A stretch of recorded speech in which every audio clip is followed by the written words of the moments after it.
Đêm bốn. Đêm Đêm tám. Ôi vàng đi. Đêm chín.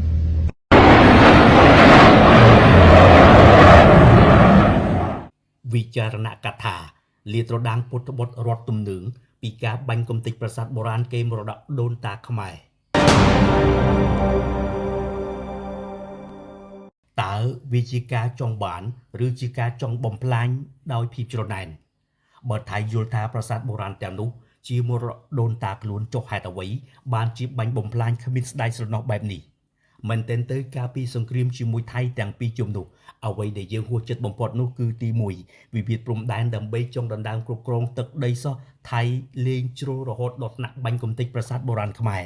តើវាជាការចង់បានឬជាការចង់បំផ្លាញបើថៃយល់ថាប្រាសាទទាំងនោះជាមរតកដូនតារបស់ខ្លួនចុះហេតុអ្វីមកបាញ់បំផ្លាញទ្រព្យសម្បត្តិដ៏មានតម្លៃដែលជារបស់ខ្លួនបែបនេះ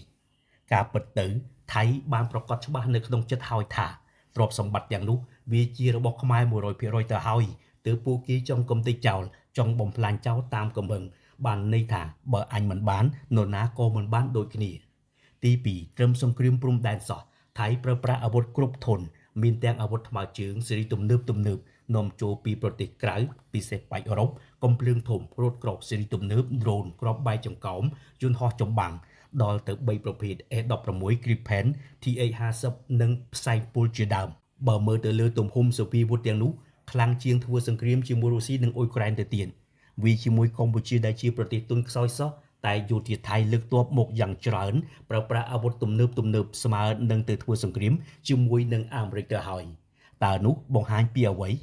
វាបង្ហាញថាថៃមិនចេះគ្រប់គ្រងថ្លៃចំណាយនិងប្រើប្រាស់ឲ្យសមប្រយោជន៍បង្ហាញថាកងទ័ពថៃនៅខ្ចីលហកនៅឡើយដែលគ្រាន់តែចាប់មួយក៏ត្រូវប្រើរក្រោះមកបាញ់ដោយចំណាយ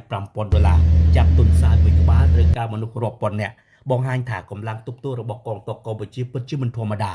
សមរភូមិដែលថៃប្រើកងទ័ពច្រើននៅលោកប្រើអាវុធទំនើបគ្រប់ប្រភេទហើយកងទ័ពកម្ពុជាប្រើចំនួនមនុស្សតិចហើយមិនបានបញ្ចេញសភាវុធទំនើបផងក៏អាចទប់ទល់ជាមួយនឹងកងទ័ពថៃដ៏ច្រើនលោកបាន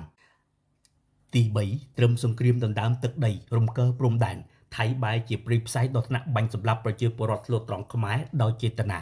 នេះមិនមែនចង់បានតែទឹកដីទេគឺបង្ហាញថាថៃនឹងសម្លាប់អ្នកណាក៏ដោយឲ្យតែជាជនជាតិខ្មែរពួកគេចូលចិត្តមកដើម្បីបំផ្លាញសម្លាប់និងប្លន់ទឹកដី